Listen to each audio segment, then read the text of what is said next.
Hello and welcome back to Podcasting is Praxis. I'm David and my pronouns are he and him. I'm James and my pronouns are they and them. I'm Jamie, my pronouns are he and him. And I'm Alistair, my pronouns are also he and him. Still no Rob. Rob is still on holiday. It's off to a great start. Yeah. On a peyote trip, I assume. Imagine not turning up to a podcast recording. Ridiculous. I know. Up to his fucking eyeballs in cheese balls. He's just in one of those ball pits, but it's just full of like golf ball sized cheese balls. Oh, that is fucking gross. Right? He comes out orange from the neck down. Ugh. What's it finger ass motherfucker? Cleopatra, she was born in the 21st century North America. Fuck. He uses it like talc on his jockstrap. Oh. Anyway, welcome back. This is the podcast that you still listen to for some reason. And not for long. Not for long. And we're just going to talk about some fucking shit in the news. First off, speaking of Rob has left us a gift in the form of... I hate when Rob leaves us a gift. Is it like when Lily leaves you a gift, Alistair? At least she does it outside. So Rob put me on a little article in the Financial Times, which I thought was actually quite interesting. It's some financy shit, but it's all centred around Meta. So, good. I assume that's all going swimmingly. So fans of made-up shit designed to order society in increasingly stupid ways, like rules, decorum, and money, will enjoy the next panicked initiative from Meta, which is the Zuckbuck. Yeah. Please tell me this is a joke. Is this their version of fucking Linden's or whatever from Second Life? Because I mean, that is all kind of like the Zuckbuck isn't any one particular thing, which is weird. So basically, the Financial Times, through whatever fucking means, got hold of some internal Meta documents, which have some information about shit they're working on the finance end of things. Is it buying Second Life? They've got plans for virtual coins, tokens, and lending services to its apps, despite having recently fucked up the incredibly complex task of setting up a cryptocurrency, which is a thing that any other prick is able to do. Quite literally, I mean, someone made a, Ponzi coin as a joke and then had to go apologise to the IRS and say, listen, I've lost control of this. This was meant as a joke, but people are using it for real. I'm so sorry. Please do not, destroy me. Love to see it. So this stuff is unlikely to be any kind of actual cryptocurrency, so it's not going to be blockchainy Bitcoin type shit. But it's going to just be like video game made up fun money that's somehow also going to be like measurable currency in some way. Maybe Mark Zuckerberg is just a really big fan of Itchy and Scratchy and the related theme park. It is a bit company script in some ways. I'm not quite sure how this is going to go down, but it's not just that though.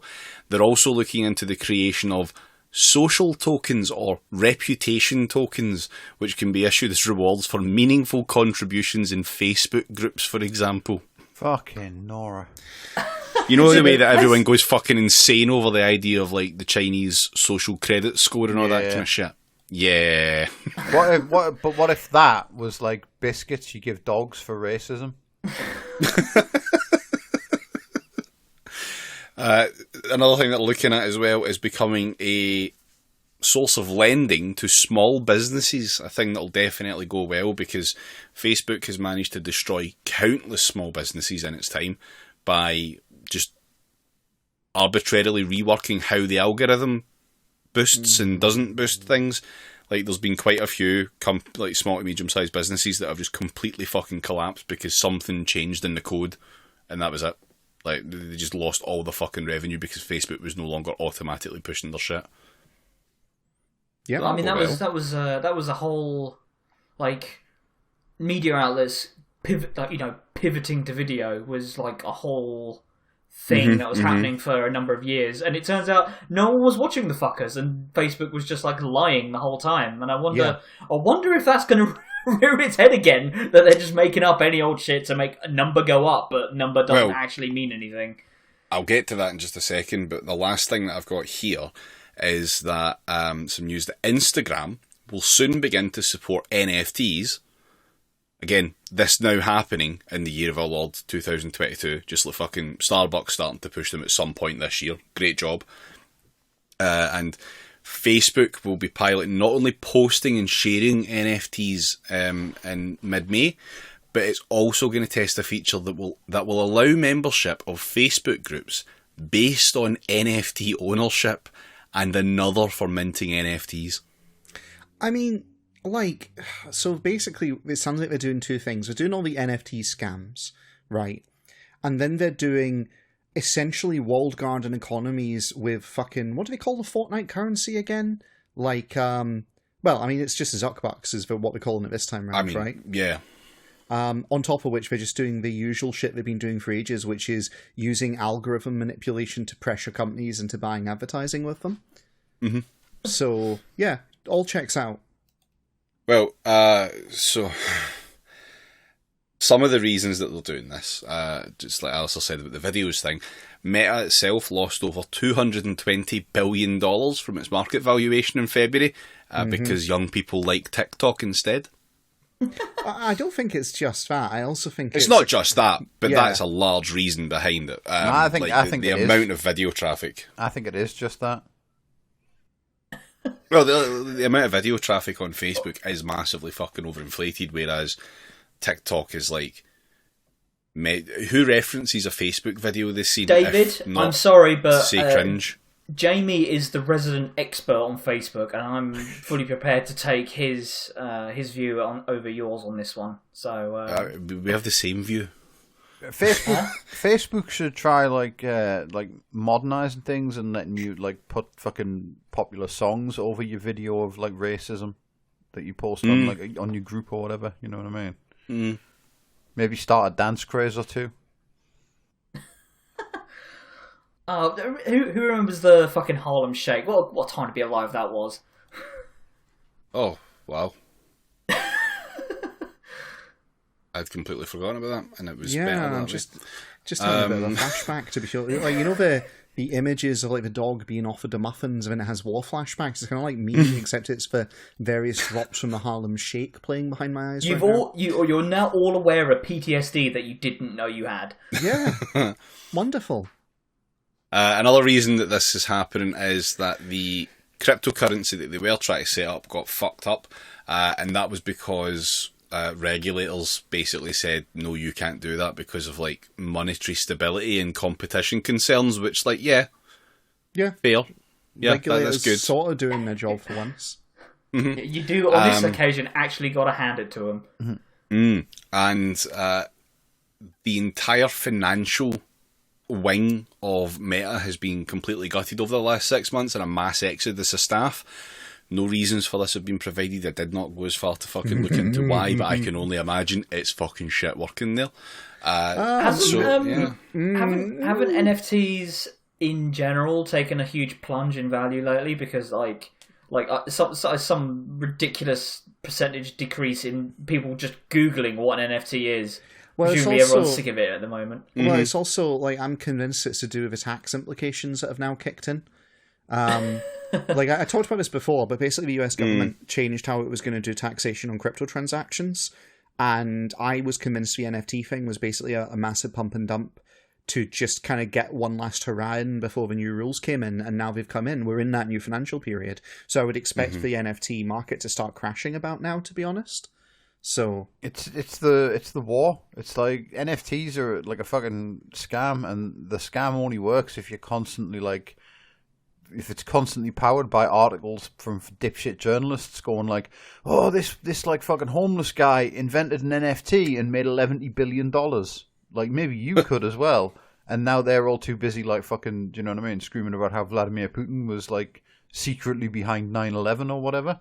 So, like, fucking the NFTs is just suddenly, like, the scam no longer works because you can't get, like, fucking credulous fuckwits to like, provide the marketing required to shovel in a steady fuel of, like, gullible twats into the fucking furnace. You know what I mean? At the bottom of the pyramid.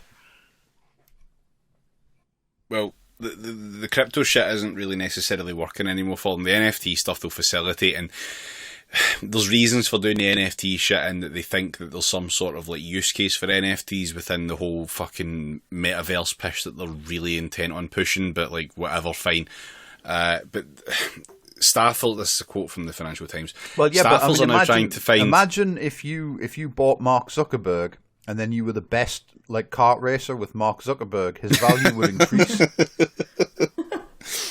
That man is a fucking blank slate. You could teach that man anything. He's a tabula rasa right there. Yeah, this is a quote for the Financial Times. So staffers are now trying to find the least regulated way to offer a digital currency, two people said, with a digital token that is not based on the blockchain as the most attractive option. In other words, the thing that is not currently being regulated against. I mean, do you ever want, like, when I hear about mass exodus from financial departments, and this is not specific to Facebook, I am not making an allegation about Facebook, right? But when I hear about mass exoduses... Yeah, go on.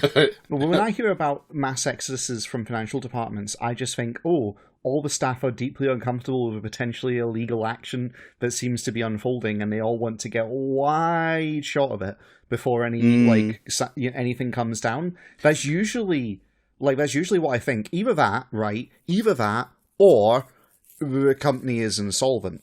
That's the other case in which you start to see financial staff jump because they know before anyone else does, right? They've all seen the big like red number on the spreadsheet and they're all fleeing the ship. Yeah, exactly, right? So now I'm not saying that's the case for Facebook, right? But it's certainly no, if only. I mean, well, yeah, but like it's certainly there's nothing good to be said from our financial department are all quitting. Like there is no world in which that is a good sign at any point anywhere. So yeah. This is not financial advice, but if I had Facebook stock, ... Yeah, so like the digital token stuff that they're talking about here is, it used to be a thing. I don't know if anyone remembers this because only a very small selection of specific boomers picked it up, but they used to be used for shit like Farmville in like the early 2010s, if anyone remembers that. But it was canned after 4 years because it was too costly to maintain, so somehow that's no longer a problem, either in that it's not too costly to maintain or that they actually need to provide they need to meet that cost to actually claim something back because they're losing money hand over fist. Who knows? There's also plans to put more abilities to pay, like in Facebook apps like Facebook Messenger and WhatsApp, to help creators monetize their activity, for example, through NFTs. Ooh. So, like, you can buy an NFT on WhatsApp or some shit. But this is obviously going to be heavily fucking, like, regulated and cracked down on, because the first time that a sex worker tries to fucking use that system, it's going to be like, oh, you can't do that. So...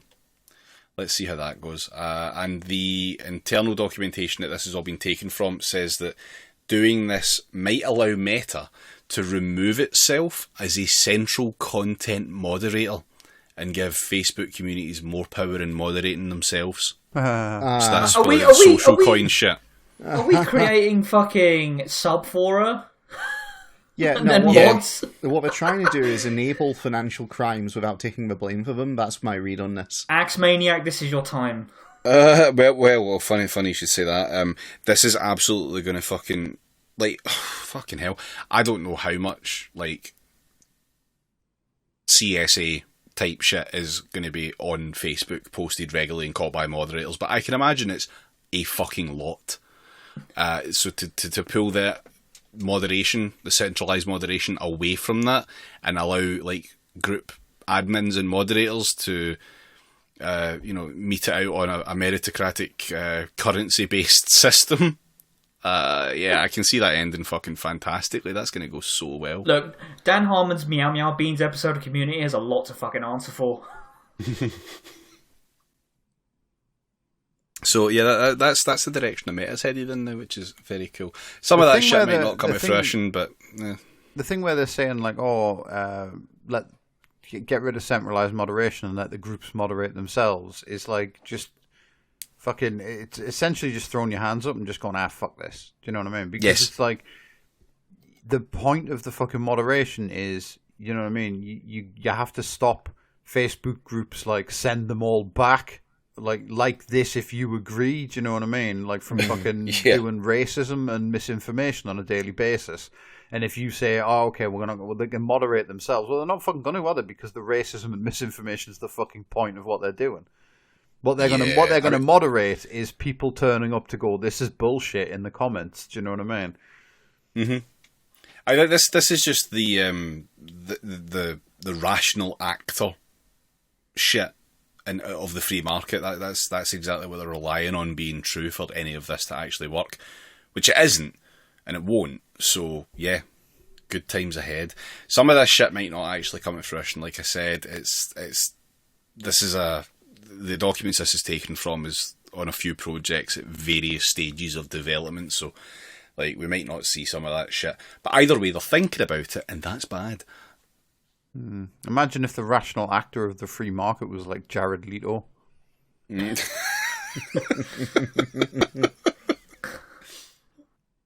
That man is a true hero of cinema. I do not know what you're talking about, Jamie. True hero of cinema and running a cult. Well, talking about rational actors, shall we talk about the liberal reactions to the final bow being put on Partygate? Oh boy! So yeah, let's have a look at this. So Boris Johnson, Rishi Sunak have been fined £50 each. Fucking hell! Are they okay? Fixed penalty notice. Do you know what? That's like it would have been less insulting if it was just like a quid, frankly. Yeah, I mean, they've been fined exactly as the law states they should for the offence that they have been found to have committed. And like, have some sympathy for Rishi Sunak. He didn't know denominations went that low, so it's a learning experience for him. No, so, I mean, right, okay. So there's people being charged like fucking 10,000 for doing stuff. You know, there was like someone did a protest. That was a 10-minute protest at an NHS like hospital over something like really minor, and 10,000 quid, boom, done. And like students did a party, 10,000 quid, boom, done. And what gets me about this, right? It's not that they've been charged 50 quid because that is the statutory minimum they can charge them, right? You know, no, it's the fact that why didn't they just take their 10,000 fine? Why didn't they take? It's worse to take 50 quid than it is to take 10,000 because you're not. Because you're not supposed to get fined more than 50 quid on the first offence. And if you are fined the 10,000, the reason for that is because you were the organiser of the event. That's how the fixed penalty notices work. It's £10,000 for organising the event, which is why whoever it was at the hospital probably get fined that much straight off the bat because they organised the protest. Well, now that you've versus explained... these people attending a party, it's all bullshit and it's all fucking. This is law. This is, of course, it's bullshit. It's all fucking wank. But the fact is that people are getting wound up by them being prosecuted to the letter of the law, which is what they have been asking for this entire fucking time. Like, what did they expect? Well, what they expected was like someone to fucking, do you know what I mean? Go, we have found you to have broken the law, and then like fucking, do you know what I mean? Like Jesus Christ descends from heaven to like personally shame Boris Johnson into reversing Brexit. No, it'd be we have found you to have violated the law, guilty, bangs a gavel. Stop criminal scum. Expelliarmus, and like they're fuck. Gone. You know, that's how these liberal fucks tend to work. But do you know, I don't know. Just from a political perspective, I honestly think it's just really stupid optics. Like. Well, I can't wrap my head around it. Like, they care. Do you know what I mean? Like, killing, like, fucking hundreds of thousands of people by not responding to a pandemic is what should, in a rational universe, be fucking bad optics, but it wasn't. Do you know what I mean? So, this is some baby shit by comparison. At the same time, the entire point of the Partygate story was not to inflict any sort of political damage on the government. It was merely a tool for the media to push a fucking narrative that forced them into taking away all COVID mitigations. Yeah. That's not to say they didn't fucking want to do it themselves, but they weren't doing it fast enough for the media's fucking sake. That's the key point here. That's the real problem. You see what it is, as though? to why this came about. Finding the Prime Minister and like some fucking Scrooge McDuck dipshit that lives next door to him, 50 quid each, reminds me of, I don't know if you remember, like back in the New Labour days, they ran a fucking ad campaign on the telly about like the dangers of benefit fraud. With a big spotlight. Yeah, with a big spotlight, and it was like if you're suspected of if you commit benefit fraud, you could be interviewed by the police under caution, and it's like, phew, fucking hell, best keep me nose clean then, eh? Do you know what I mean? Like I'd hate for the police to interview me under caution. Imagine what that would do. Imagine what that would do to my like credit rating or whatever. Just fucking baffling. Yeah. So it's not. I'll be honest. I haven't really fucking went through and done some notes on this because I just seen a bunch of fucking really shit takes and I just thought this is just going to be fucking dumb. But we've got let me see, Paul Brand here for ITV. Fuck that guy. Yeah. Initial vibe among Conservative MPs is that Boris Johnson will survive this. Not sufficient momentum right now to remove him as leader.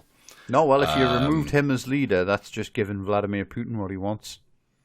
That's right. That is right. That was the actual. It was the actual take from that fucking that Scottish dipshit. What you call him? No, that's his name. Yeah, you know the Scottish Tory guy, Andrew Murray. Oh, yeah, Douglas? Mr. Double Dip. Yeah, Douglas Murray. Yeah, his official stance was that the only person that like would benefit from Boris Johnson resigning was Vladimir Putin, and we shouldn't give that war criminal what he wants. I do enjoy that we live in such a fucking Russia brain poison time that any political issue that the Tory government bumps into is just, oh no, we can't do anything about that because that would aid Vladimir Putin personally, and well, therefore... how about if we're talking wartime shit? The thing is, as well, Paul Mason. How would it benefit Vladimir Putin? What are we doing that is so detrimental to Vladimir Putin? You know what I mean? Is it the fuck or is it the all that's causing him so much grief? Paul Mason says if both Johnson and Sunak are morally finished. And have to resign in wartime. In wartime. Paul, print this, Jamie, print this we've always fucking been take out. Print this take out, roll it up and stick it up your fucking piss pipe, mate. Few Tories could object if Wallace became interim PM, Wallace being Ben Wallace. Well, not Gromit. Yeah, we wouldn't want, we would prefer Gromit, quite frankly, yeah. Doesn't want the job, shown competence on Ukraine, ... Fuck off, Paul. Yeah. Just absolutely fuck off. We talk too much about Paul Mason. Can we talk about something else? Anyone else? Anyone else? Okay. Paul Atreides. Would you like would you like another MP? Would you like a Labour MP? No, I do not want any I MPs. don't Thank you very much. I don't want whatever fucking ghoul you're about to pull out of like Pandora's box there to wave at me. Put them back. I mean, Jamie, did you not read that parable? You can't put it back. I'm afraid. Just fucking try. Do you know what I mean? I have a selection of ghouls. So David Lammy. David Lammy, an orator Labour for our time. Yeah. Thank you, Twitter user Terry Fuck for this. If you are found to have breached the law, then of course you should resign. I do not want to live in a country where populism is everything, where Donald Trump's set of rules rule the way, and where you can break the rules, apparently say you are sorry, but effectively take the British public for fools. For all of those reasons, it is unconscionable that Boris Johnson and his Chancellor remain in office as if nothing happened. I love the phrase. I love the phrase "breached the law," like they're fucking Rainbow Six. Do you know what I mean? Just like rocking up to a fucking police station and blowing a hole in the wall, flashbanging the judges as you go. Fucking oh dear. There's been some other hot takes in that. For example, did you know Boris Johnson is the only British Prime Minister to ever break the law? Yeah, as I replied to fucking Paul Brand ITV on Twitter, Ted Heath fucked kids. Do you know what? Yeah. It's good that a joke like that can naturally stay in this time. It's true. Tony Blair, Iraq. We're just going to leave that one sitting there. Okay, fine. Like, David, you're forgetting John Rentoul principle of if they thought they were telling the truth at the time, then it's fine. It's not a crime if you thought you were doing the right thing at the time. Yeah. If the Iraqis invited them in, then that rendered them powerless. I mean, it would make sense for John Rentoul, of all people, to be sticking to a seemingly arbitrary set of rules that makes no sense to anyone but himself. So, Keir Starmer and Nicola Sturgeon and Mark Drakeford. Someone in a fucking like French restaurant with John Rentoul telling him, just push the garlic to one side. Eat around it. Do you know what I mean? Keir Starmer, Nicola Sturgeon and Mark Drakeford have all said that the PM and the Chancellor should resign. That is newsworthy because Keir Starmer is actually saying that Boris Johnson should resign, which is, interesting that this is the thing that takes him over the line, not anything else that he's done in the last couple of years. The aforementioned, like, fucking Lord of Darkness himself said that was very, like, a bad choice of words by Keith. Yes, he did. He did. Who was it that replied to him saying it was very Corbyn-y, which sounds to me like a very odd, almost like a Russian name, by the way. I can't remember who that was. It was a blue tick, obviously, but I can't remember who the fuck it was. It was Ian Leslie. Oh, fuck. Oh, the idiot's idiot, that man. Yeah. Incredible. Fantastic. Yeah, funnily enough, as much as I said this was the final vote, it's not really, because remember the Sue Gray report? No. Oh, God. Dun, dun, dun! Yeah. That still hasn't been released and won't be released until the end of all this shit. I assume when the fines are paid. It's in the queue behind the fucking, whatever that Labour report was called. I can't even remember the fucking name of it now. The Ford report. That was the one, yeah. The Ford report is, I think, my favourite artefact of modern times. Yeah. Like, genuinely, it exists in this quasi-state of... It's a postcard. It's a postcard with "Yes, he shags the puppets" written on it. Nice. Yeah, so that's where we are with this. Again, nothing's going to happen. Nothing of import is going to happen. If anything, this is going to be really funny, and it probably takes some of the heat off of Rishi Sunak at the moment, because now he's got a 50 quid fine for everyone to be mad at, rather than like a bunch of fucking tax loophole shit that his family has been implicated in. So cool. Also, like, if these people want Boris Johnson out, are they aware of what happens next? Good things. I have it on pretty good word, David. If Boris Johnson's out, Keir Starmer becomes Prime Minister, right? Oh, you have it on pretty good word, do you?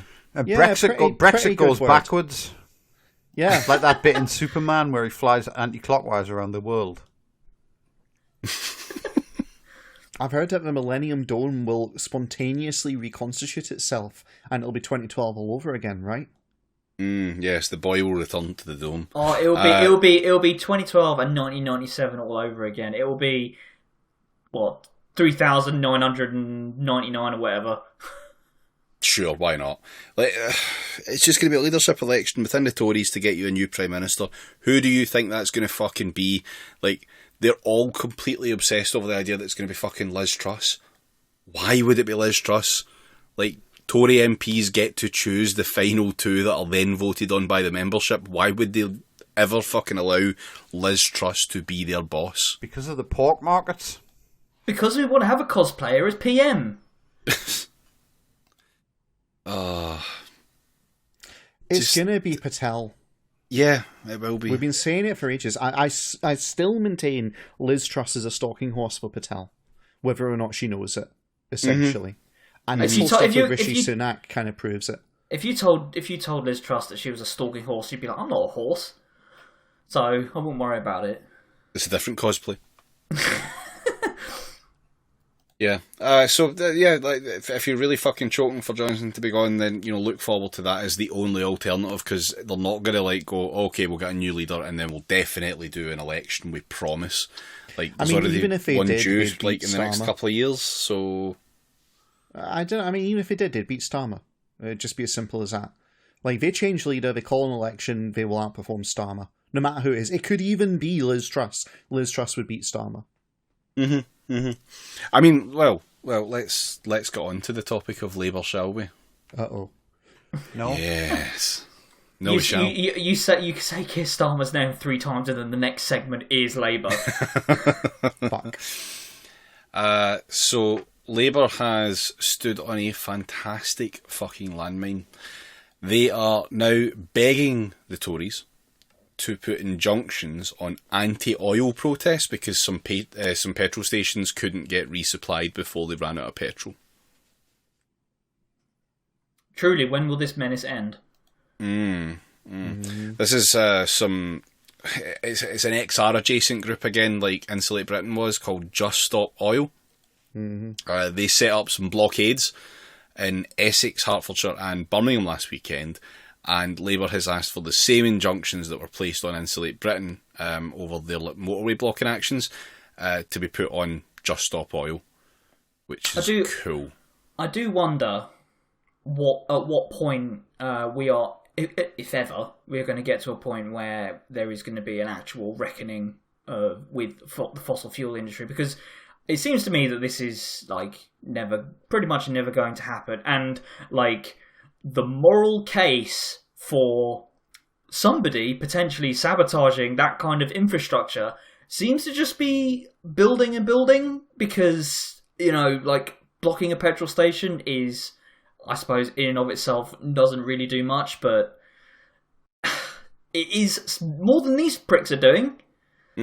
Yeah, I hate to be a fucking broken record on this, but it's never going to change so long as the dominant hegemonies of the world are fundamentally predicated on a transferable commodity to which other things can be reduced, being oil, and that oil being basically exclusively controlled by the monetary supply of the United States. That's it. That's the problem. The petrodollar is the ultimate problem, not because of oil in and of itself, because people have pointed out there are technological alternatives that are coming along. And if there was a real focus on it, we could kind of maybe make things do, and if not get rid of petrochemicals overnight, we could certainly make a huge dent in emissions, etc. But it's not going to happen, because the US government's power is in making everyone use its currency. It makes everyone use its currency by tying its currency directly to the commodity to which all other commodities under our current regime reduce. And that means that oil must remain supreme for the government to enforce its financial control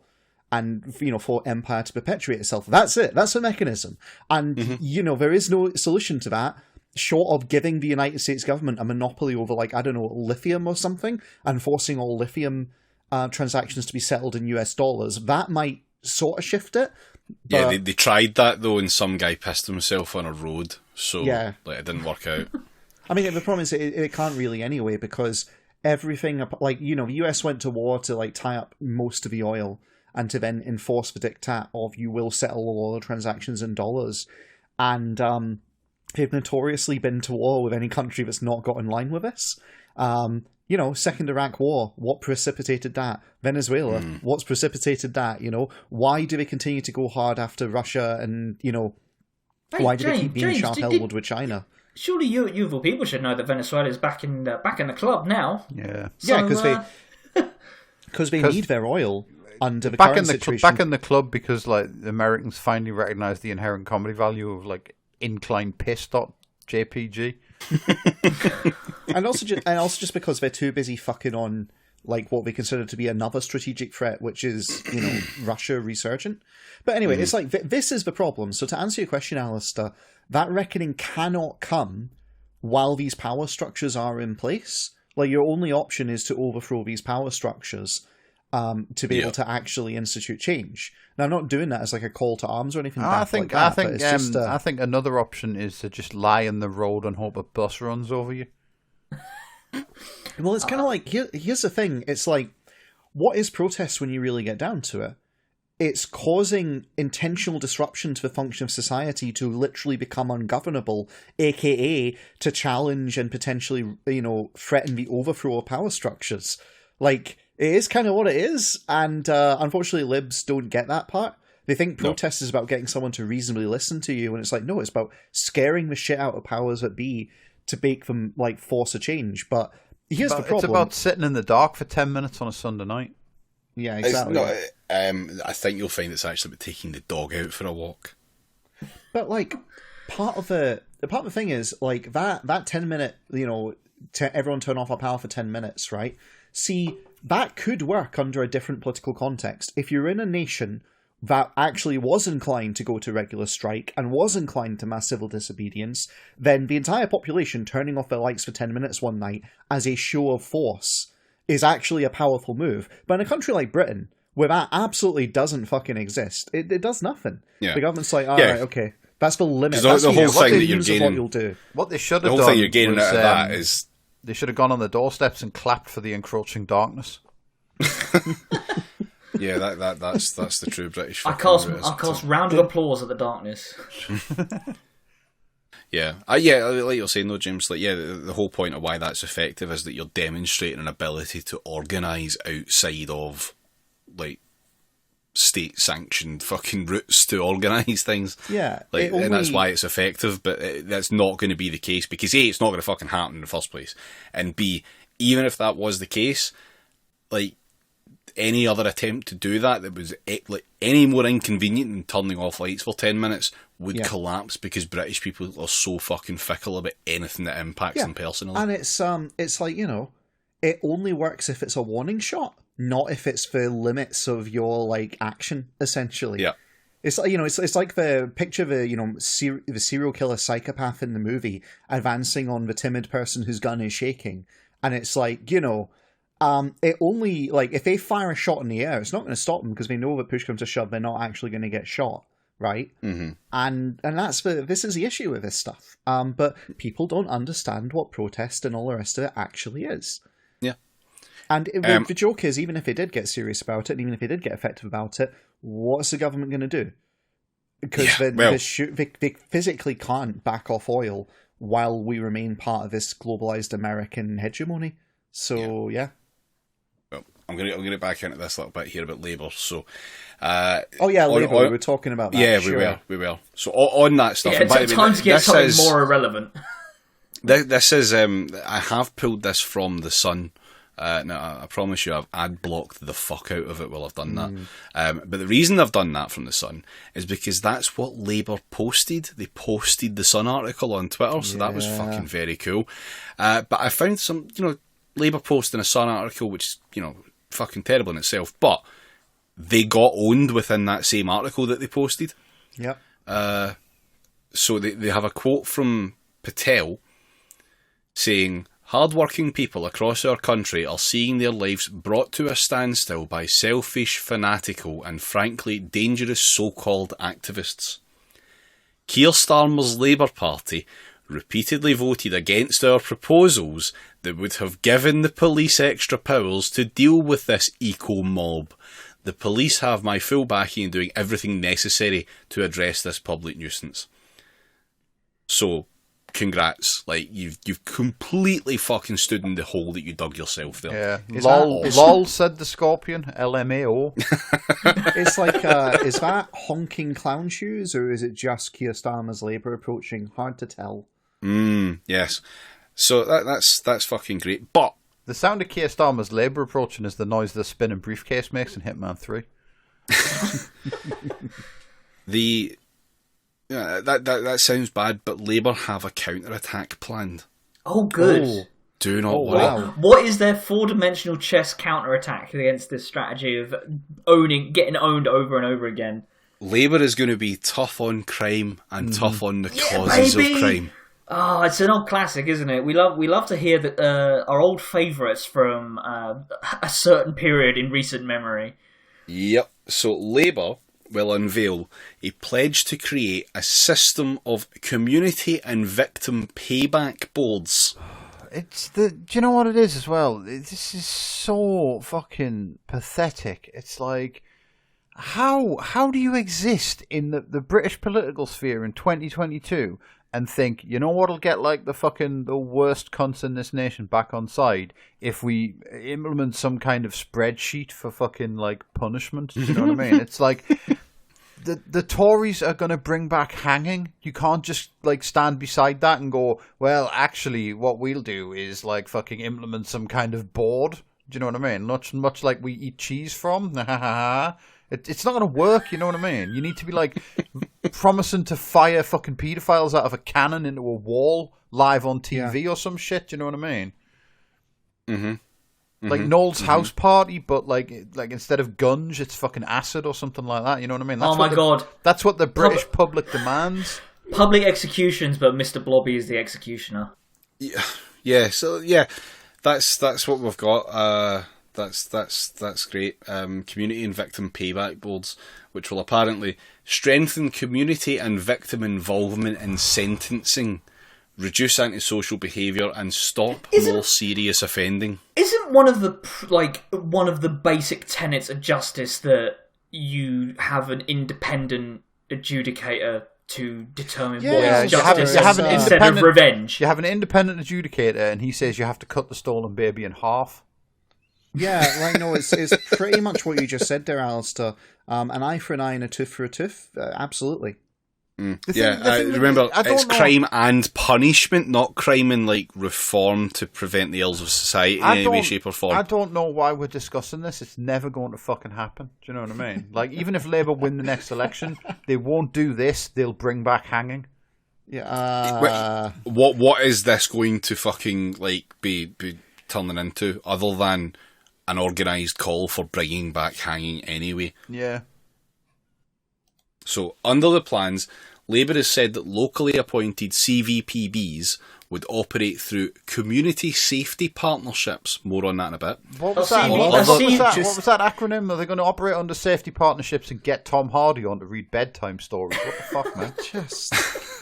Community safety partnerships is... Right, fine. Do you want to do this just now? Do you want to do the community safety partnerships just now? Please, let's do the community safety partnerships just now, because it's a perfect encapsulation as a phrase with everything that's wrong with Labour. So there's a CVPB walk down the road hand in hand with a PCSO, because that's my immediate impression. That is an element of them. So PCSPs, that's your... policing and community safety partnerships. Your plastic polis, yeah? No. They are but a small part of this. There's a lot of acronyms because it's all bullshit designed to fucking obfuscate what it does. They are to consult and engage with their local community on issues of concern in relation to policing and community safety. I've fallen asleep already. Yep. They are to identify and prioritise issues and prepare plans for how these can be tackled at a community level. They are to monitor the performance of the police and work to gain cooperation of the public with the police in preventing crime, and they are to deliver a reduction in crime and enhance community safety in each district directly through interventions. Now, I was quite confused. I'd never heard of these before, and the website that the Labour List article linked me to gave me some stuff, and the lot link here just says, how are they structured? So I thought that's quite interesting. Who's involved in these? PCSPs comprise membership of a number of different groups depending on the area they have. 8, 9 or 10 political members, councillors, nominated by the District Council. 7, 8 or 9 independent members appointed by the Northern Ireland Policing Board, and representatives from the following designated public bodies, and that's Police Service of Northern Ireland, the Northern Ireland Housing Executive, Probation Board for Northern Ireland. These only exist in Northern Ireland. They're not actual things that exist elsewhere. There's things like them to some degree, but nothing as organised as this. And they've specifically taken the Northern Ireland model as the thing that they're going to point at here. Which is quite interesting because these are going to be, all this is going to be delivered through no cost because they're going to use these existing things already in place. So in Northern Ireland. In Northern Ireland, but across the rest of the UK. Oh, obviously, David, outside Scotland. Are you telling me this is more cops for free? Cool. Yeah, no. Somehow, yes. They say they're going to operate through community safety partnerships or other existing infrastructure at no additional cost. Okay. Creating a new level of involvement for community leaders and victims of crime in deciding what unpaid work offenders must undertake. Oh, that's wonderful. That's beautiful. Jacking me off. The Party of Labour. It's the party of David. It's the party of Labour because it's the party of forced labour. Yeah, it's the party of making you labour. Like, wonderful. Yeah.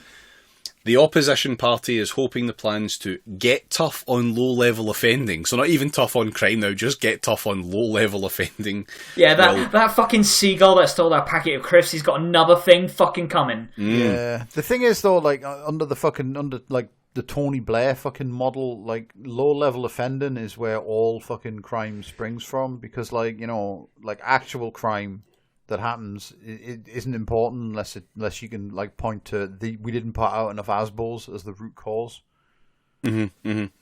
Yeah, that's why the sentence for having any marijuana on your possession is so fucking high, because it's a gateway drug, and if you do that, then you'll be on heroin within the year, like guaranteed. That's just how that works. If you fucking smoke Lucifer's Crest, you might like tell a policeman to go fuck himself, and we couldn't have that. So this will apparently rebuild communities' trust in the criminal justice system, with CVPBs handing out... The obvious question being, who in that community? Yes. CVPBs handing out community and victim payback orders, which would be ranked by severity to reflect the judgment awarded in each case. Oh, is it like a speed Wait. Data will be published locally, detailing the nature of the offenders and the unpaid work that they have been ordered to do. It's a speedrun board, but for crime. Yes. Excellent. Yes, full on name and shame live, shit. Live on fucking Twitch right now. Some poor fucker who's been sentenced to like 100 hours of community service for stealing a pack of nappies for his unclothed child. This is incredible. This is the most Labour thing I think I've ever fucking heard as well. Do you know what I mean? Where it's like, we'll publish some data and that'll show people that we're tough on crime, and then they'll vote us in and we'll win. And it's like, shut the fuck up and look at the world around you for just 10 seconds. Do you know what I mean? That's all I'm asking. You say that, but they are kind of slightly onto here. They are kind of slightly onto something here, because the British dream is to see your neighbours thrown in the back of a police car. So, like, to publish data and you can see what all the crimes of your neighbours are and how they have been punished, I can kind of see what they're appealing to here. It's the worst elements of fucking Britain they're appealing to, but they do at least have a fucking obvious target with this. Yeah, but the thing is, the people they're trying to target do not give a shit about published data. Do you know what I mean? They want like fucking like a mob to kick a guy to death in the street because paediatrician sounds a bit dodgy to them. Do you know what I mean? Yeah. They don't care about like, we made fucking Big Tony from up the estate like do fucking 40 hours of hedge trimming because he like parked his car in a fucking like disabled bay or some shit. They want to know that, like, you know what I mean, the fucking the grooming gangs have been like fucking purged with flamethrowers or some shit. Yeah, you're not thinking middle class enough, which is something that they're incapable of not doing. Like, that's who they're appealing to with this. It's that kind of fucking person. The curtain twitcher. They're appealing to the curtain twitcher. You don't need to appeal to the middle class, though. The middle class are like fucking. The middle class have no political power, and what political power they don't have, they already like fucking lavish upon like fucking New Labour and like New Labour. Mm-hmm. Yeah. Mm-hmm. Yeah. So that's what we've got here, and these are the pledges from the party on this. They will make offenders pay back to the communities they've harmed with new community and victim payback orders. Local people and victims will have a say in how offenders pay back through new community and victim orders. Set up new police hubs in our towns to put police back on the streets. What is no idea what that actually means. What is a police hub? So, my best understanding of what a police hub is it like a giant replaced fucking router in the middle of the street, and policemen like walk into the bottom of it to recharge or some shit? Because like, no, if only. It's basically it's a small desk. It's a desk. No, it's not. It's fairground attraction. You know the big cylinder that spins around and you stick to the walls? It's like one of those, except it only works with cops. Again, if only. No, it's literally just a desk. The town hall round my way has one of these things where they get rid of the actual police station in the town. Good. And they replaced it with a desk which is sometimes manned between very scant hours. It's to save a cop sitting behind a desk at reception, or even a member of police staff sitting behind a desk at reception. Well, I mean, if you have a member of police staff sitting behind a desk, they're not out solving crimes. Do you know what I mean? Exactly. Every which minute, is why you would have police minute hubs. spent doing like admin and like paperwork is another minute that you're not like, do you know what I mean? Setting fire to grooming gangs with napalm. If you're not fingering collars actively every second of every day, then your fingers might as well be up your own arse. If you're not walking into a boozer in a trench coat and going like fucking, where's Big Mick? I hear he's at it on his fucking dances. Do you know what I mean? Like, then you're not like actively fighting crime. It's just fucking. It goes on to say here, we will give residents direct access to share their concerns and secure their communities. Again, that's turn up to a desk these 2 hours of every afternoon. Monday through Thursday. This will be paid for by switching taxpayer money from Boris Johnson's £250 million yacht. Okay, great. What a good use of 250 million quid. And what yacht is this? I don't know or care. Is it the Royal Yacht? I don't know. It's a Royal Yacht, isn't it? This is gonna go fucking gangbusters as a policy. Isn't a Royal Yacht exactly 250 million? I'm pretty sure it is. We're gonna deprive dear old Liz of a fucking new yacht that she needs to fucking like, you know what I mean, power a fucking like soul battery for another 100 years or whatever. And we're gonna do that for the sake of like fucking, you know what I mean, making like pedos pick litter instead of like be force fed into a wood chipper. Again, bookmark this as a future landmine, because like if she dies, then they're immediately going to say, "Why do you not want a memorial yacht?" And finally, they will create new neighbourhood prevention teams, bringing together prevent neighbourhoods. Stop them. We need to stop this nonsense. Yeah, bringing together tough on property developers, tough on the causes of property developers. If you think about it, crime happens in places. Yeah, if you get rid of all places, you get rid of all crime. By Jove, we've solved it. Yeah, cast Britain into the sea at last. This will bring together police, community support officers, youth workers and council staff to tackle the causes of antisocial behaviour.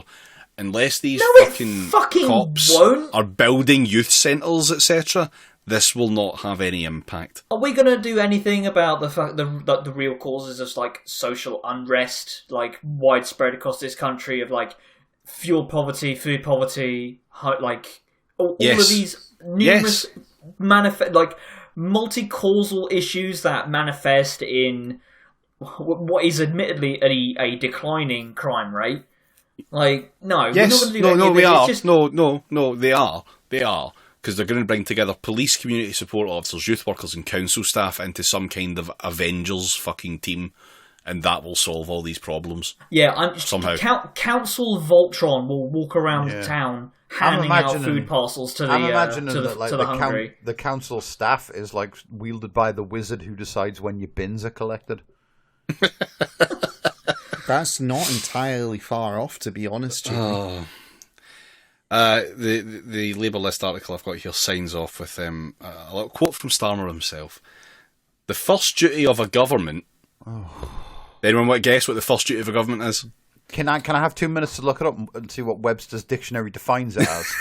Is it the first duty of a government is to have chosen Because to govern is to choose. Is that it, David? No. It's not as esoteric as that, unfortunately. It's the security of its citizens. But security... Welcome to Britain 17. It's safer. Yeah, I mean, to be fair, if we put every citizen in Britain in their own fucking like prison cell run by Group 4, then there would be no more crime, except for the crime that Group 4 do. But that's state sanctioned and therefore allowable. Yeah. I was once this country's leading prosecutor. What? Do you know what? They've put all this time and effort into this horse shit when they could have just said, like, we'll collect your bins every week instead of every 2 weeks. Yeah. You know what I mean? That would have gone over way better.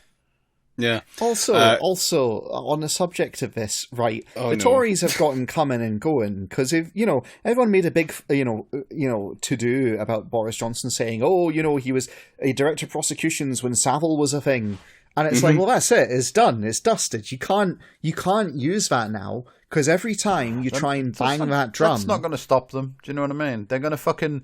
They're going to steam into the next election like banging the drum of Keith Starmer was fucking the world's like foremost Batman for like 40 years after his parents were killed at the opera, and then like fucking, you know what I mean? Keith Starmer put the Joker in Arkham Asylum. Can Boris Johnson say that? And then Boris Johnson's going to go, and then like Boris Johnson's going to go, yeah, but he let Jimmy Savile go, didn't he? And they're going to fucking crash and burn, and then like no. From the ashes of Keir Starmer's general election campaign, they're going to point at like everyone on the left and go, "You did this." Do you know what I mean? Like fucking. But that's not why Lennon Shagger like 420 on Twitter like once posted something about Jimmy Savile in relation to fucking Keir Starmer, and therefore it was the left what done it. Yeah, but that's not why they're continuing to go with this line. The reason they're continuing to go with this line is because they can see another landmine that they haven't yet stepped on, which is the War Boys stuff. Yeah, got to barrel through until you hit that other one as well. Yeah, it's 100% run. They must hit every fucking landmine. Well, are you suggesting that they should be beaten with hammers? No, landmines. Crime and antisocial behaviour are issues that matter to me personally. We know this because he was very intent on, prosecuting criminals during the fucking 24-hour courts of the London riots. I have seen too many victims of crime. 24-hour courts for pissheads who knock fucking like cyclists over in their SUVs. I have seen too many victims of crime, most of them not at all well off, not to know that security is a matter of social justice.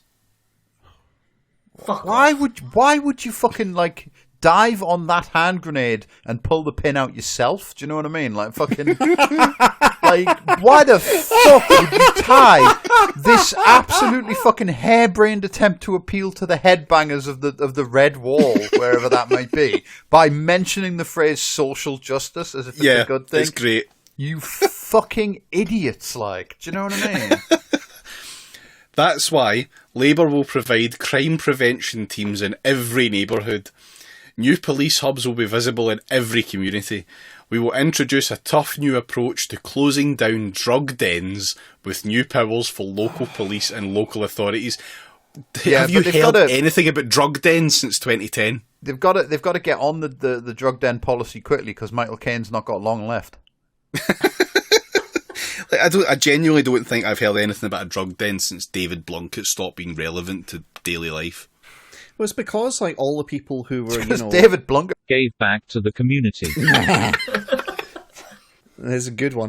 But no, it's because all the people who were basically like Alice's generation before all kind of grew up and went, oh, drug dens, like, and like, it doesn't have this quite the same cachet apart from among the very elderly to whom drugs are like a foreign exotic experience rather than just a fact of life, Yeah. It's not even just that. This is another element of this whole fucking cargo cult Blairism shit.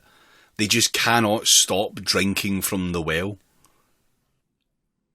Like, they're just going to pull out every fucking one of the hits and just keep going. Like, they've even fucking reinvented Asbos, but they've called them something unpronounceable.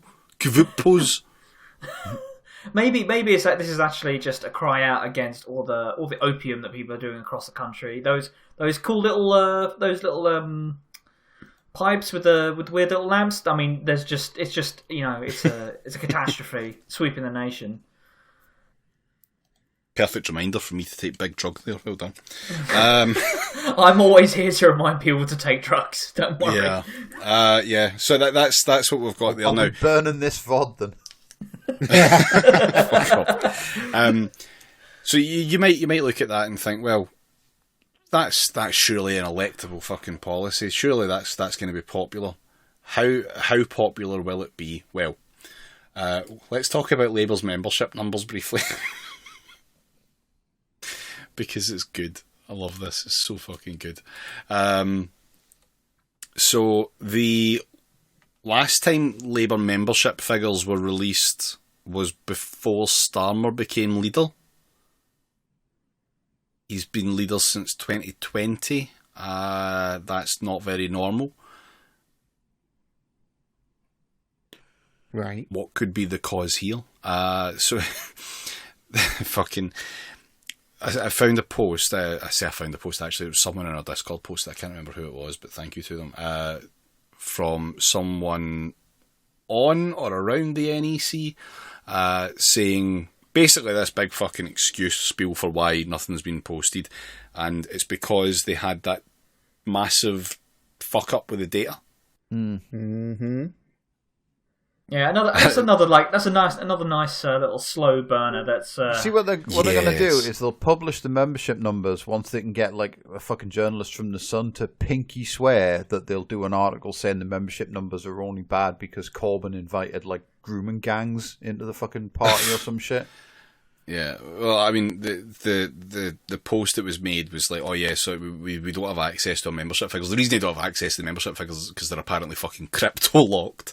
Yeah, a big fucking like pixel art skull and crossbones just over the Labour membership figure data. It's fucking incredible. I mean, if Labour got their shit crypto locked, it was like because they saw a dodgy pop up and got their credit card out immediately. You know what I mean? Fucking wallet inspectee.com. That sounds interesting. No, like yeah. So the figure was well over I think it was like 470,000 or something at its peak, and they reckon. I thought it was over 500,000. Maybe I'm misremembering. Possibly, it might have topped 500. I think maybe towards the end of Corbyn it was down to like 470 or something. But they reckon it's around 400,000. That's not including the couple tens of thousands that have gone into arrears at that point. So that's what they're calling it. Whereas a source in The Independent has said that the figures have fallen by over 200,000. Sounds about right. Well, that's good though, because every single one of those 200,000 members was an anti-Semite. So ultimately, Keir Starmer's delivering on his promise to purge anti-Semitism from the Labour Party, and I only commend him for his efforts. It sounds bad that they've lost like the money from 200,000 members, but sooner or later they will get like a fucking big ticket donor to replace them. It's going to happen any day now, guys. Do you know what I mean? You just got to keep believing. Well, the fun thing there is the Labour Party has the fucking exact energy of like a fucking like crypto rug pull, like, but from the community side. Do you know what I mean? All the people like, pulling the rug from out under yourself. Like all the people on Reddit going like, no, Crime Coin would never fucking like run away with all of our money. You've just gotta fucking keep the faith, brother. As like a fucking graph in the background just like crashes. Yeah, it's Labour polling that graph. Yeah. 200,000 members is equivalent to about £8 million a year. Is that good? God, you know what I could How do? How many like pointless lawsuits could you pay off that you were going to win? You know what I mean? Not many, if I recall the amounts that were paid out. About 8. Yeah. They didn't have to settle those cases. They absolutely did not. You say that, but it was a moral imperative. Do you know what I mean? So yeah, if that's the case, then they're down to that much. But then again, if it's only 8 million that they've lost, I say only, that's not many big donors you need to get in. Like, you don't need to be in that many big pockets to, make up for that. So who's to say if this is bad or not really for Labour? Obviously, they've got big donors lining the fuck up just now, so like, I'm sure they'll be fine. But either way, if those are a more true indication of it, then, being back down to 200,000 puts us down to about the point we were in during the Blair and Brown eras. So that's nice to see if that's the case. Cool. Love it. And yeah, that's pretty much where Labour is just now. Fucked it. Jumping on every fucking landmine they can and just being owned constantly, despite the government being fucking wank. We love to see it. Now, we haven't really talked about a usual series of, I'll say targets for this podcast, in this episode, which is the media. So I have an article that I thought we could all read that just does a lovely little job of exposing the bloodthirstiness of the liberal mind at the moment. If this is another call for nuclear war with Russia, then I'm out. I'm afraid you're still in. So this is the Observer view on the West's response to war in Ukraine. What? Yes. Okay, you've intrigued me now, David, because Oh no! When I said you're in, I just meant you can't leave. Oh, you've locked the doors. You're in. Okay. Yes. Sure. Yes. Right. In the face of Vladimir Putin's cruelty, NATO must consider taking much tougher options. Does this all come down to that fucking Modern Warfare mission that they did, where it was like going in to secure Russia's nukes, like as though that was a feasible thing that could be done? No, it's that it's that Modern Warfare level where like you just stagger around in the aftermath of a nuclear explosion and slowly dissolve. No. You're both wrong. They looked at that and they went, "That is a price that we are willing to make other people pay." What if I told you? They're big fans of Dr. Strangelove and the cowboy riding the bomb to the annihilation of humankind. That is something that I think we can all get behind. As long as the cowboy is somebody else, yeah. Tell you what, bet your channel points now on whether it's the former or the latter. Welcome to twitch.tv/sanitary nap time. Yeah, sure. Yeah. Okay, dude. Russia's missile attack on Kramatorsk railway station. Can we just fuck this off and do Jackbox instead? Chat'll prefer. No.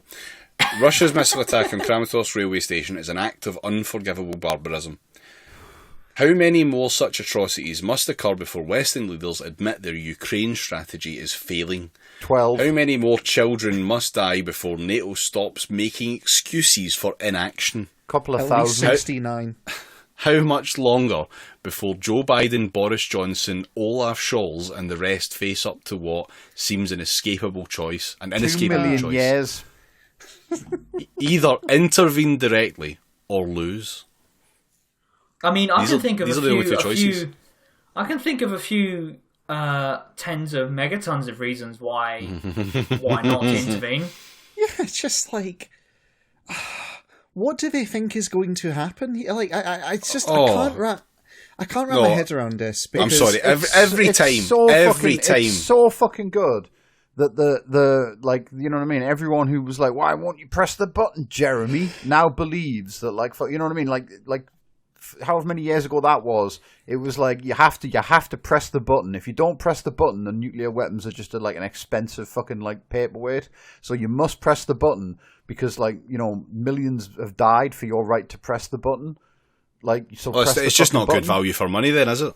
Yeah, everyone presses the fucking button. If we don't press the button, then everyone else who's willing to press the button will just walk all over us. We'll be speaking Russian within a week if Jeremy doesn't press the button. And now it's like, oh, Vladimir Putin would never press the button. That would be madness. Do you know what I mean?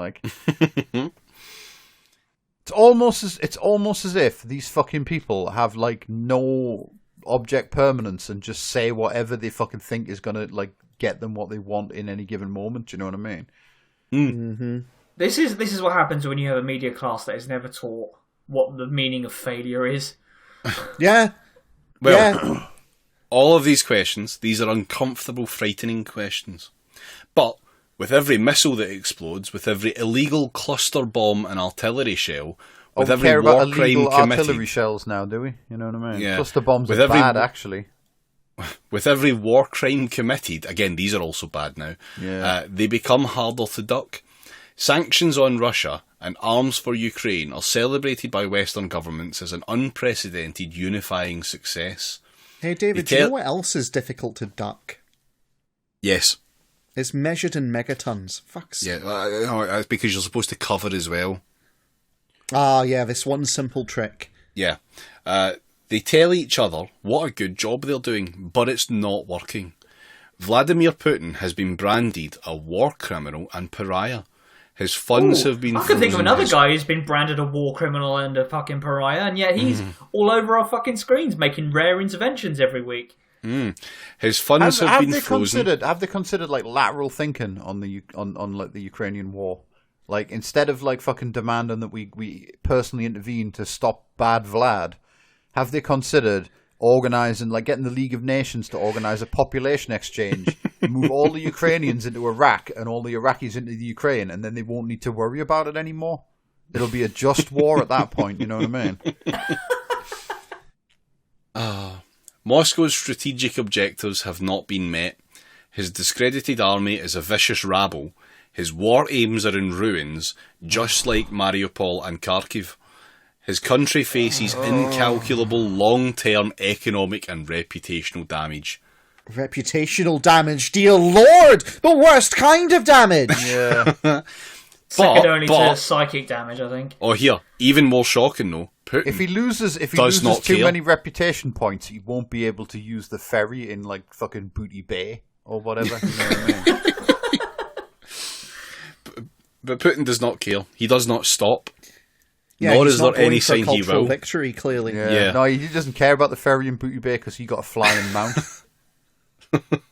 Good faith attempts to talk sense to him have failed, used by the Kremlin to What obfuscate do and any delay. of these cunts know about good faith?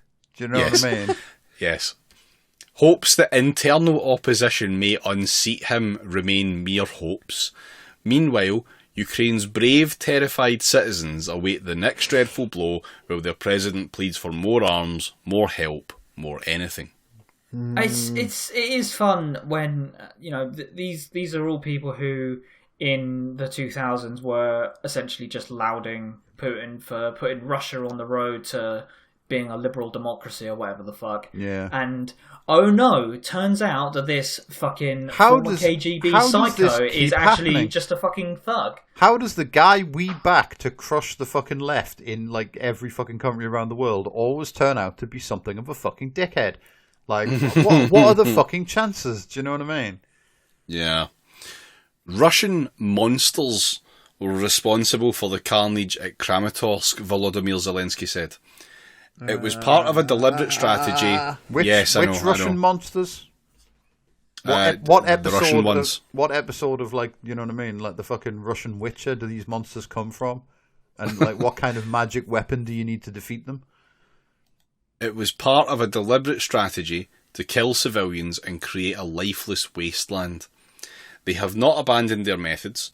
Lacking the strength and courage to fight us on the battlefield, they are cynically destroying the civilian population.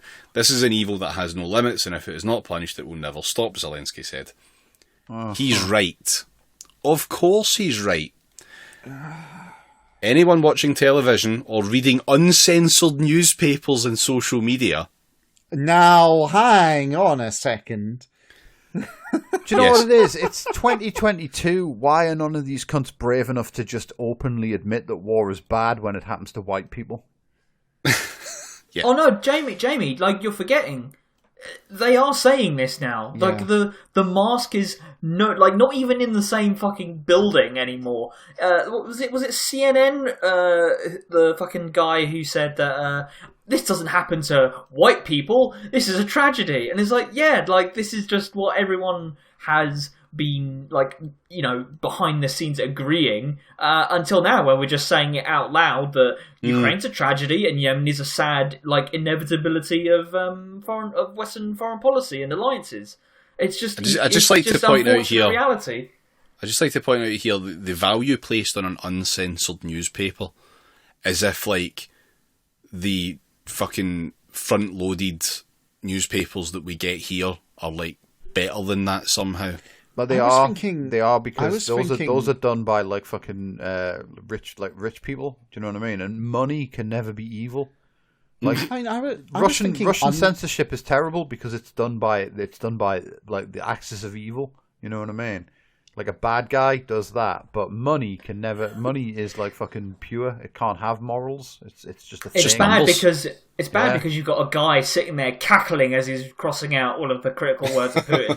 Mm-hmm. I was thinking of uncensored social media, like, you know, looking around at Jamie's still on his first account still. Yeah, exactly, right?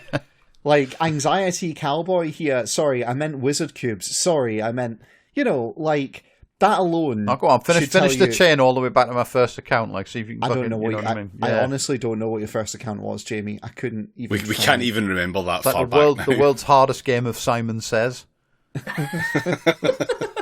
Simon posts.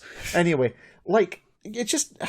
I mean, even when you're not banning people, like the fucking Northern Independence Party, sorry, who I work for, disclaimer, like they got fucking suspended without appeal for ages because they said get rid of the vaccine patents and give it to the third world, essentially, for them to be able to, you know, make their own vaccines. Like, that got them suspended, and it without appeal for ages and ages and ages, until eventually, through some behind-the-scenes interactions, it was convinced that they'd actually lift it.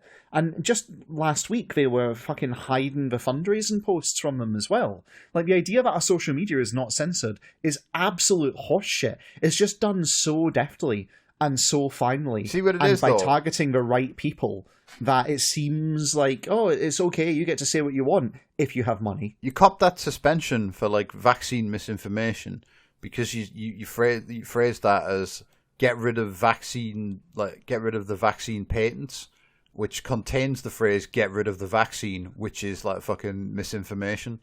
You know what I mean? Did anyone see that post today about how the word socialism is like censored by a bunch of like fucking like spam filtering software because it contains like Cialis?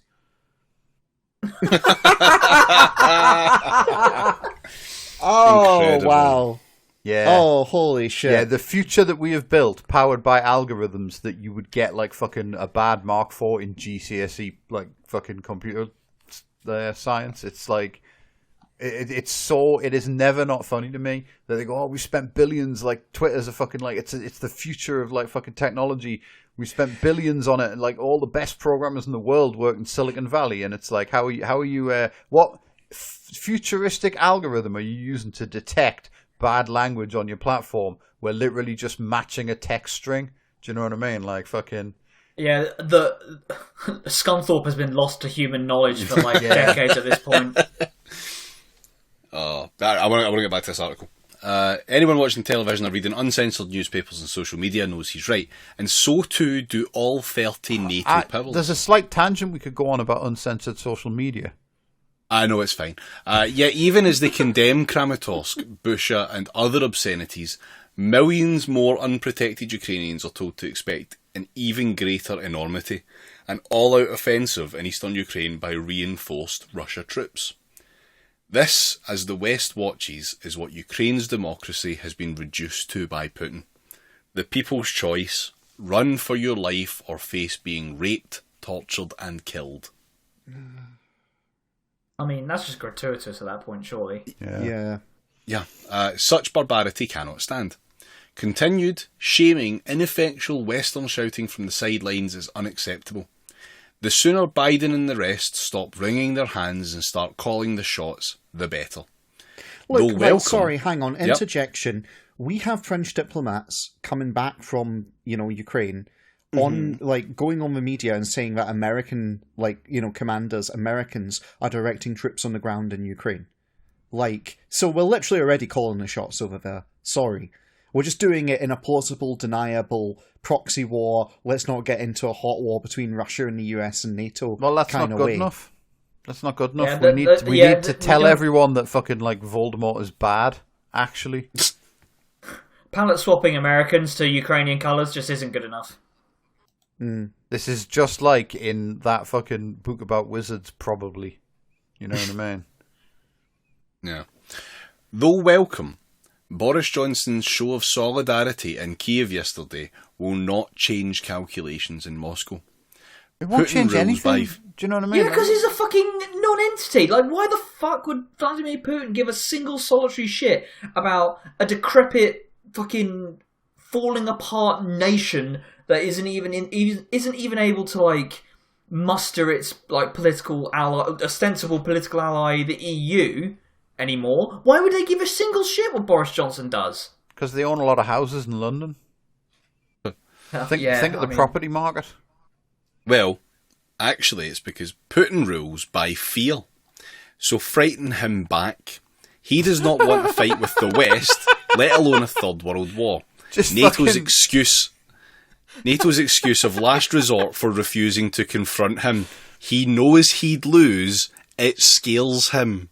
That Call of Duty mission where like everyone fucking like invades Russia to take out their nuke sites, but instead they're just hiding in cupboards to jump out of Vladimir Putin with a mask on. So, here are some of the hard choices Western leaders must urgently consider.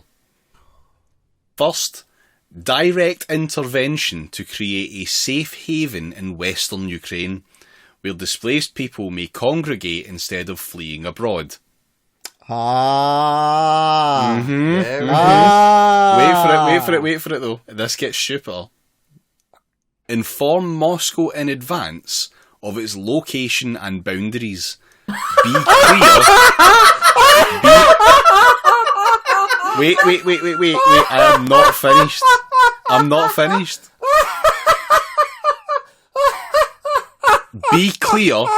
It will be protected by NATO air power and ground forces invited in by Kiev.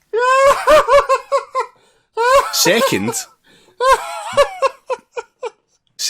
declare the unoccupied city of Odessa off limits.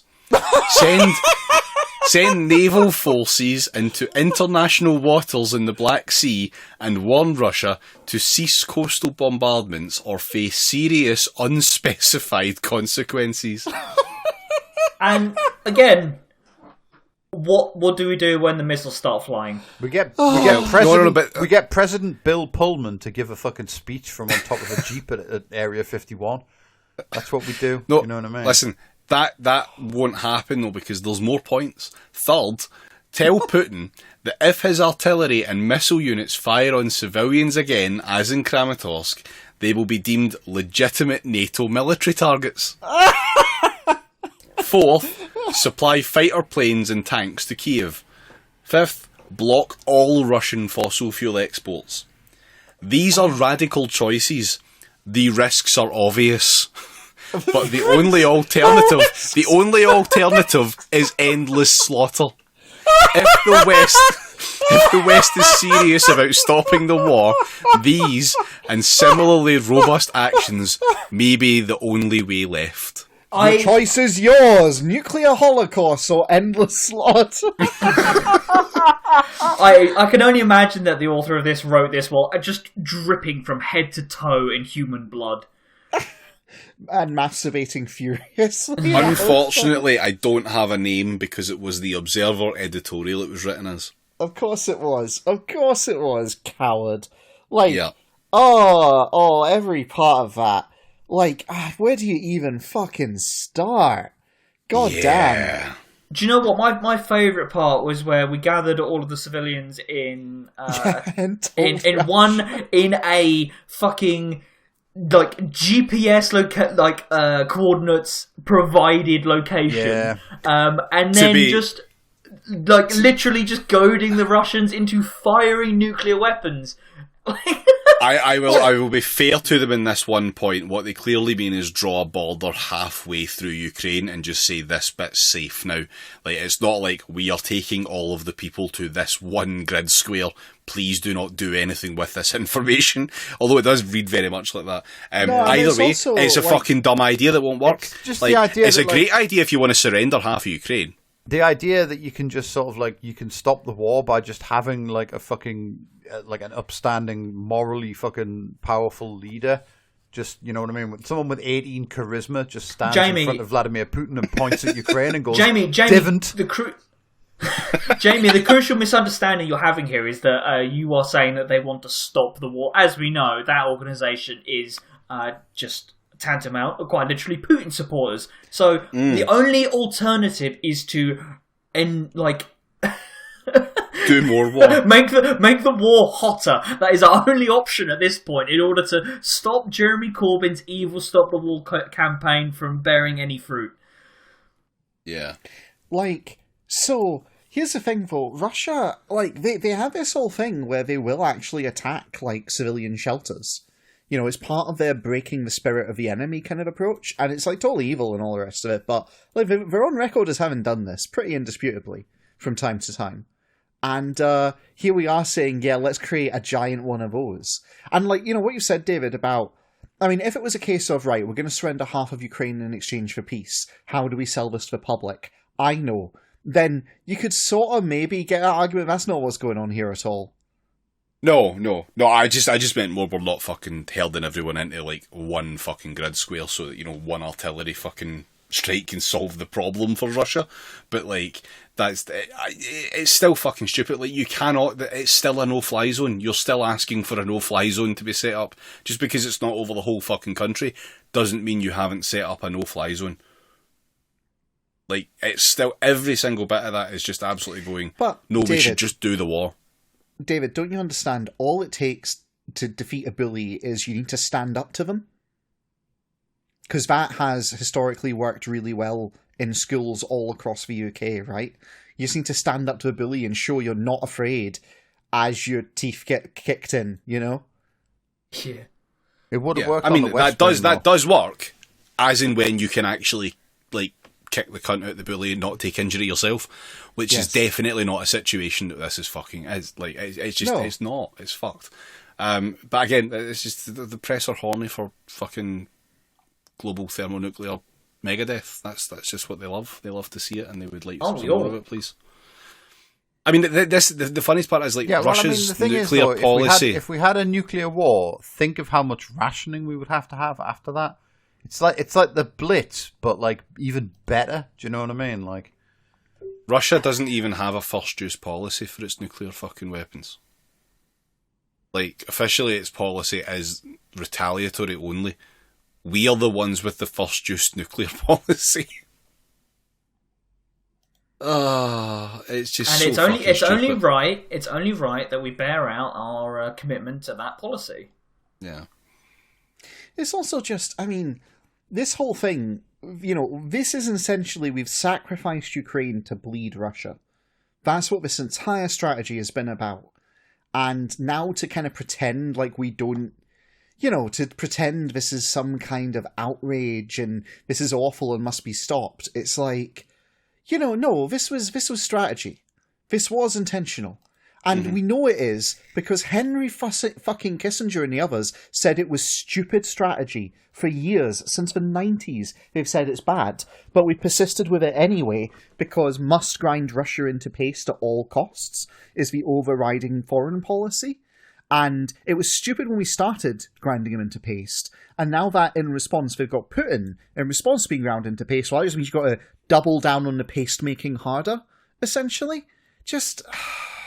Listen, when the West won the Cold War, it was a hollow victory, and it didn't feel good enough. So we need to just do it again. Just do it again, but win properly this time. It's also it's the thing that makes me really sad is the number of people in Ukraine, or just globally. I see a lot of Ukrainian artists, Ukrainian adjacent people on Twitter, because I follow art Twitter to balance my doom politics Twitter, and they don't understand. They fundamentally do not understand that NATO and the United States have completely and utterly thrown their country into a meat grinder quite intentionally. They think, this is all Russian aggression. It's this was set up.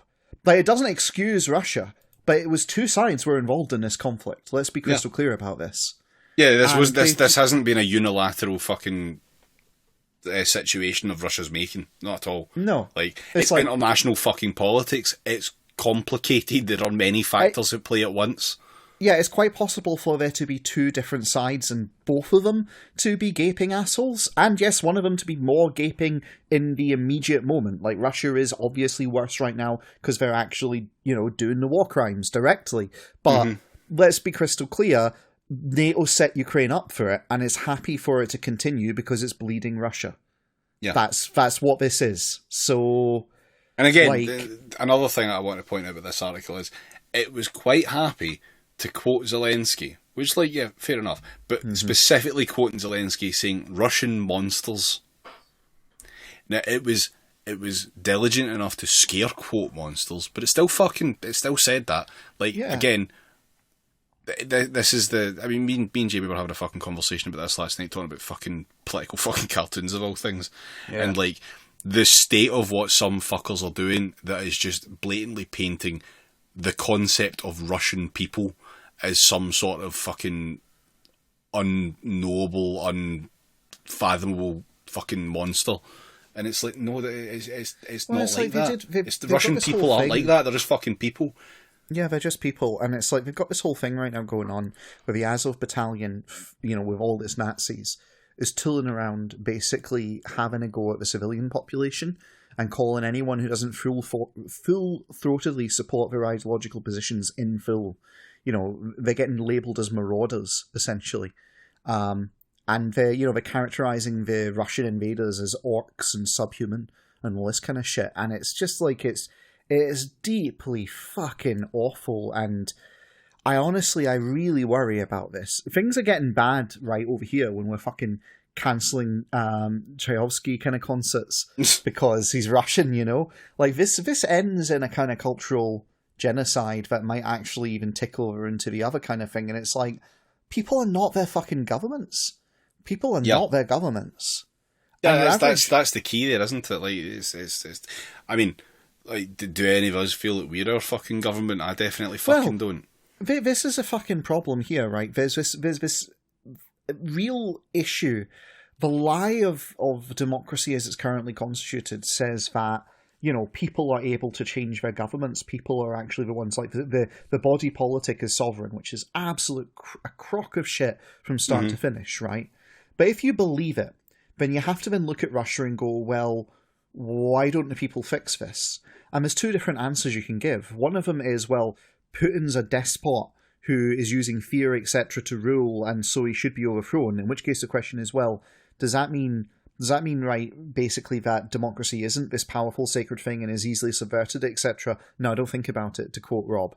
Or alternatively, and this is the one they tend to go with, is, well, the Russian people are to blame too, because they're putting up and allowing this to happen.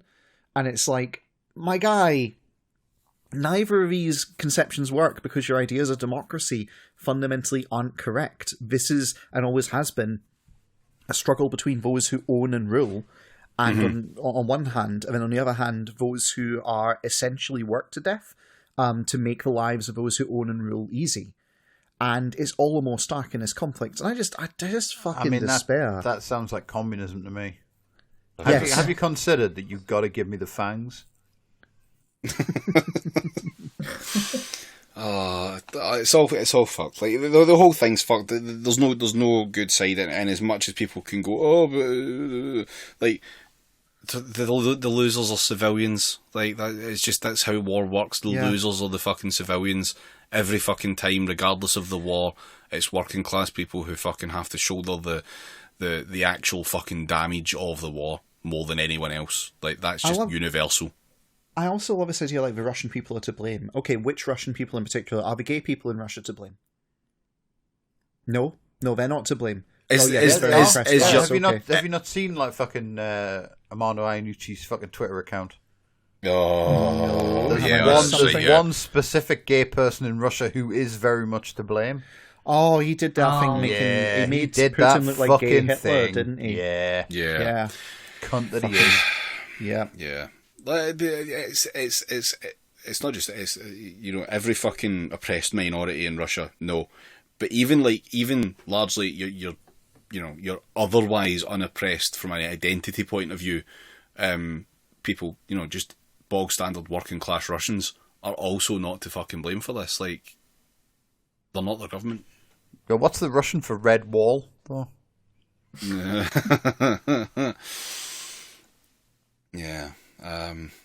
It's fun, but again, the reason I wanted to just fucking go through that article was just to really demonstrate the level of fucking bloodthirstiness that we're at. Still at this point, like 6 weeks into this fucking thing. That was the Observer, right? That was the Observer, yes. Like ostensibly left wing, at best liberal fucking newspaper. Like yes. I mean, yes. It's long past time we stopped like fucking acting surprised that, like, you know what I mean, ostensible liberals are actually just fascist fuck. No, I'm not surprised at all. But like, it is very helpful for them to just write articles in blood like this, calling for human misery to be amplified for some like undefinable. Like human human virtue or some shit. I don't know what the fucking fundamental point they're trying to get across, other than like, we've got the nukes, why aren't we using them? I mean, you know, like this is doing the great task of yet another generation of left-wing people will be radicalized by seeing all of this, but unfortunately, it's not enough. It's just not enough. You know, like they can do this kind of shit just openly, and the majority of people will go, well, I guess Russia bad, and like they won't go anywhere. No, they won't interrogate it any further. No, because it's been made so clear within the article that Russia bad, Russian people bad, and you shouldn't make any distinction between the two. That's why war is like so fucking popular with like the British people, because to most of them, war isn't even some abstract thing that happens like in a faraway land. War is when you hate a people for being that people, and that's what war is. Do you know what I mean? And the more you hate people, the better you are at war. And everyone knows that, like, you know, being good at war is the most manly thing imaginable. There's also like I bet there's fucking people at gyms up and down the country who like fucking have an official merch shirt from the gym with a Spartan on it or some shit, who are just like spaffing their fucking like keks about how they would like totally sort the Russians out if they invaded over here. Do you know what I mean? There's like part of this is also at some level, and this is one of the ways I'm able to keep saying through all of this for anyone who's paying attention. Like, your average person just wants to live. Your average person just wants to get on in life. Your average person is so removed from power that the ideas of thinking in power are completely alien to them, and so they just physically can't comprehend, due to their exposure, or rather lack thereof, that there are such high stakes, such high levels, where people just coldly and calculatedly plan out wars and all that goes with it for the sake of power. Like, they just don't fucking get it. And because they don't get it, the necessity to explain all that they see comes down to people being good versus people being bad. And who determines good and bad? Well, mother and father, the state, all that kind of shit. Like, it's just like, the vast majority of people living in Britain, yes, they're, you know, statistically, they're probably racist. Statistically, they're probably sexist, so on and so forth, right? But the vast majority of people living in Britain... Statistically, they probably post on social media about how much pasta you can buy for 50 pence. Yeah. Like, statistically, and in just in real terms, they don't really understand the full breadth of what it is to be human. What they live in is they live in a distracted, blunted life without any kind of power, any kind of influence, any ability to really live their life on their own terms. They live in a constructed, kind of like a gilded cage, but the gild is fraying off, and as the gild comes off of it, they look around for an explanation, and, oh, there's fascism, you know? Like, they don't understand. Proletariat. Huh. Yeah. So, fuck. Fun times ahead, basically. Yeah. I'm just saying, Prime Minister Priti Patel will solve these problems. Oh. We will not be accused of lathing something which is so fucking definitely certain to happen, by the way. Like, don't anyone blame that on us. We are not... This is predictive power. This is not lathe. Yes. Yes, 100%. Anyway. If anything, we're trying to make it not happen by calling it out so directly as it's going to happen. Right? Yeah, that's how the lathe doesn't work. Yeah, if we try and make things happen. I don't know. It's confusing. We still haven't figured it out. We're bad at this. Anyway, let's fucking wrap it up here, shall we? Because I think we've kind of digressed on that article enough. As mad as it fucking was. So we have the Twitch stream still going. Twitch.tv/PraxisCast. That's from either 7:30 or 8 o'clock. Keep an eye out. Like, it's just like fucking follow the thing and get notifications, and it'll tell you when we go live.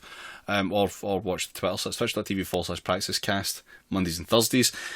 We will have more episodes coming out. Let me think. We've got one more episode out on the free feed next week, and then we'll be taking a couple of weeks off. We might have some stuff releasing in the middle of that. There might be some Black Thoughts that could drop. There might be, there might be a Patreon episode that just unlocks sporadically. Who knows? Who could possibly say? But yeah, we'll have all that shit, and we need to sort out the merch. We know we need to sort out the merch. We'll get back on that as soon as we can. Yep. But yeah, does any of you guys have anything else? Oh yeah, actually yeah. Listen to Peace at Home. Yeah. Oh yeah, right. Yeah. With music by Jordan. With music by Jordan, yeah. Yeah, that's our connection to Peace at Home. Like, Jordan and Sinan are making it, and that's our connection to it. Right, yeah. Jamie? Yeah, Jamie, plug your fucking podcast. Yeah, you should listen to it. It's good, and I'm on it when I remember. Yeah, you can learn about Turkey and all the ways that Turkey is like Britain, which is far too many, actually, already. We're only 2 episodes in. So yeah, listen to it. It's very good. I give it high ratings. Bonus episode out this week about a fucking axe murderer on a dating show, and it's very good. There you go. If ever there was a sale, there it is. Yeah. So we will catch you. We'll catch you next week, folks. Have a good one. Aye. See ya. All right. Cheers. Cheerio.